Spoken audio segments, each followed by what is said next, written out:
From UFOs to psychic powers and government conspiracies, history is riddled with unexplained events. You can turn back now or learn the stuff they don't want you to know.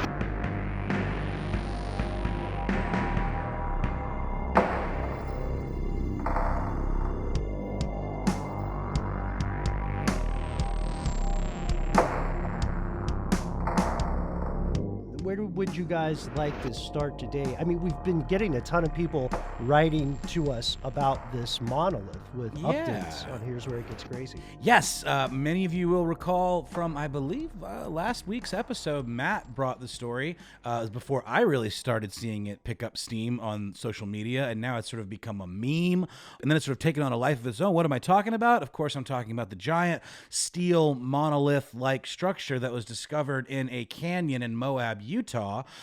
It really has taken on an internet life of its own. It's been memed up 6 Ways to Sunday. One of my favorites where someone just put the Toblerone logo on it because it really does kind of look like a giant space Toblerone. And there's another one that said the monolith has stories now, and it has the little circles like from the top of Instagram. Like, I think that's just like a meme format, like the whatever has stories now. But yeah, hope to see more of that. But in, more recent monolith news, unmeme related, apparently the thing is gone. Yeah. It's just gone. Yeah. It had a quick reign. It vanished as quickly as it appeared. And there's a couple of sources on this.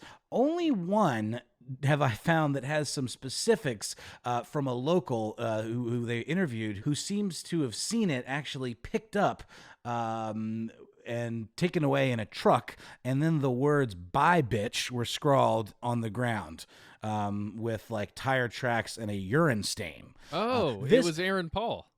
Yeah, definitely was. Yeah. What's the deal with that, by the way? Who did he knock out that also got memed like crazy? He was in he was the second event, like the opening act for the Mike Tyson fight. Oh no, you're talking about the other Logan Paul. Logan Paul. About That's Aaron Paul. About. Because what does he pee on things? No, because he's so famous for saying things like calling people bitches on that show. It's his science bitch. It's his catchphrase. Got it. Probably his most famous line from. Sorry, didn't mean to. Fair enough. Sorry, I'm getting my Pauls confused, but that's another story that's been all over the meme pages. But yeah, so okay, again, this is according to the Daily Mail. So take this with a grain of salt because it is the only place that I'm seeing this account. But there's a gentleman by the name of Ricardo Marino who is apparently the one who discovered this late Friday. He said he found the pillar was gone and it was replaced with "bye bitch" in the dirt and tire tracks and a pee-pee stain. And he said on the way to the site, he passed a truck hauling a large object that he believed to be the monolith. The Utah Bureau of Land Management, who obviously manages the land that this structure was found on, said in a statement Saturday that the pillar was removed by a unknown party. Of course, there's been much ado made about this monolith. It certainly gets our brains thinking in the direction of science fiction, like Arthur C. Clarke's 2001: A Space Odyssey. Well, more specifically, the Stanley Kubrick film version, which has, it's more of an obsidian-colored monolith at the end. That's at the beginning, but it also sort of like the through line for the whole film, and it represents this idea of alien presence. And there's certainly some non-ironic discussion around that being this. I think we pretty quickly decided it was probably more like an art installation, and there was even an artist that had a very similar looking work to this piece. But this has neither been confirmed nor denied. All we know is that it showed up, and now it's gone. And then in other monolith-related news, another monolith has now been discovered in Romania. Just this week, a mysterious monolith appears in Romania. A little different in texture, but very similar to the one that appeared in Utah, and no one really can explain it. It's about 13 feet tall and was first noticed on Bac Domine Hill in Pietra Neamt, Neamt in Romania. Forgive my butchering of that pronunciation. But the Neamt Culture and Heritage official by the name of Roskana Hozanu said, quote, "We have started looking into the strange appearance of the monolith. It is on private property, but we still don't know who the monolith's owner is yet. It is in a protected area on an archaeological site." And it says, before installing something there, they needed permission from our institution, one that must be approved by the Ministry of Culture. Clearly, that did not happen. And it's a little more, it's like a triangular wedge kind of shaped, very tall, protrusion. A lot like one of the pillars of the Georgia Guidestone, which this is being compared to in a lot of circles.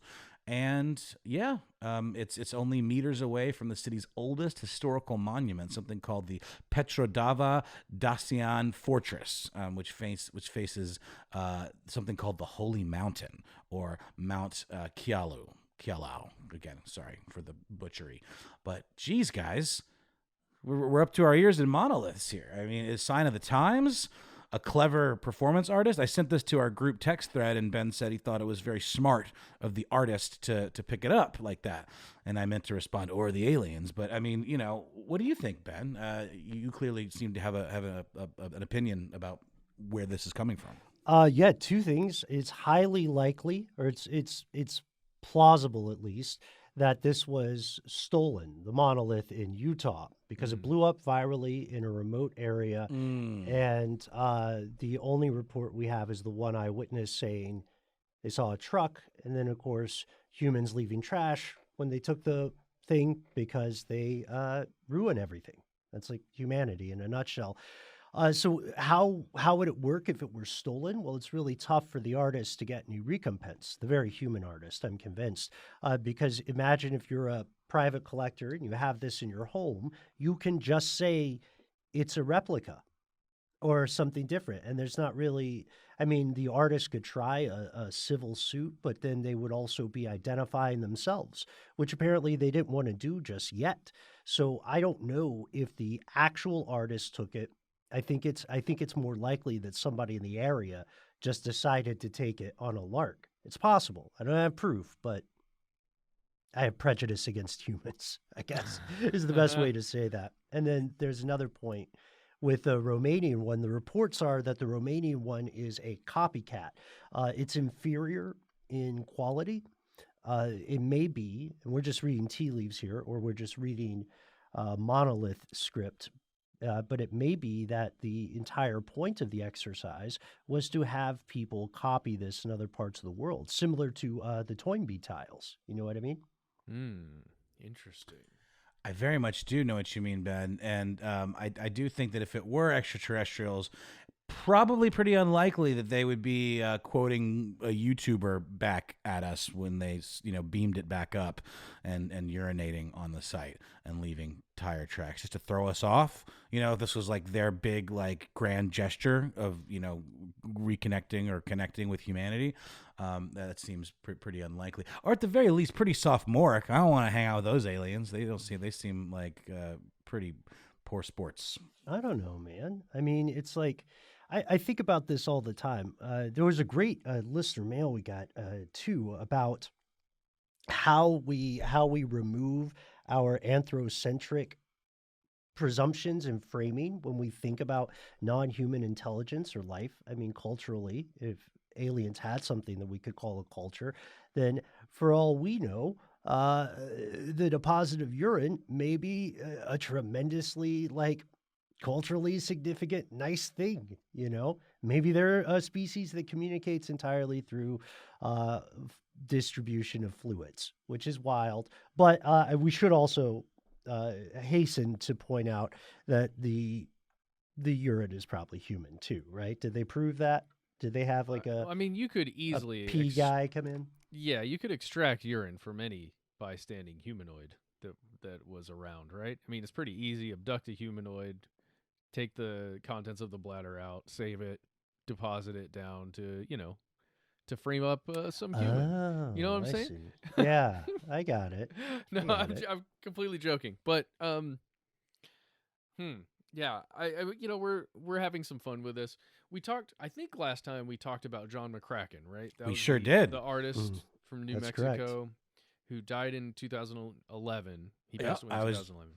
literally just pulling up an article from the Times that has some very interesting speculation around this, because some folks have actually weighed in associated with the artist. Ooh, what are they thinking? Because it feels similar to him, but I would just make the point that any artist that is working with metal could have created that thing. This is entirely true. Very true. But the David Zwirner Gallery, which we mentioned in the last episode, who's exhibited McCracken's work since the 90s and represents his estate, they have weighed in and said that the monolith is indeed a bona fide piece of McCracken's work. And this is an authority on this gentleman's work, so they would be able to sniff out a phony, even I'm sure, it's minimal. It's about as minimal as it comes.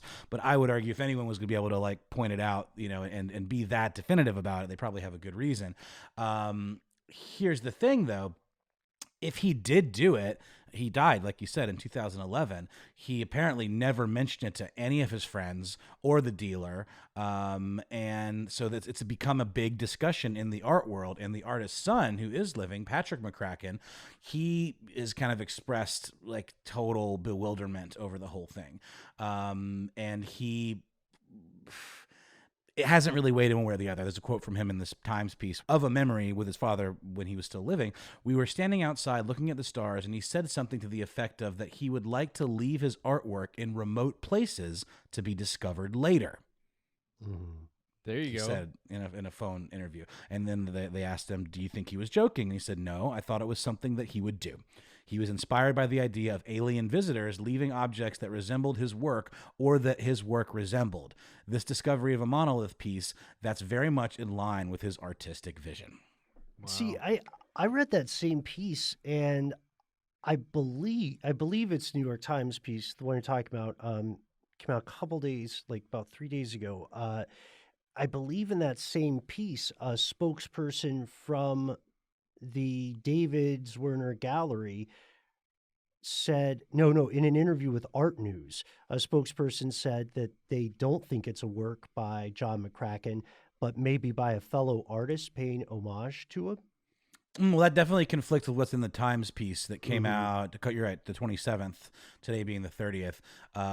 The representative of the Zwirner Gallery did say that they felt it was a bona fide piece of his work. So maybe there's some conflicts there, or some not quite getting the story straight between the two pieces. But either way, to me, this memory that the son is talking about is pretty powerful. And again, he doesn't go as far as to say, yes, it was definitely him, but he talks to the Times about this this conversation he had with his dad and the whole idea of alien life and all of that. I think it's pretty compelling. When did McCracken pass away again? 2011. That's right. 2011.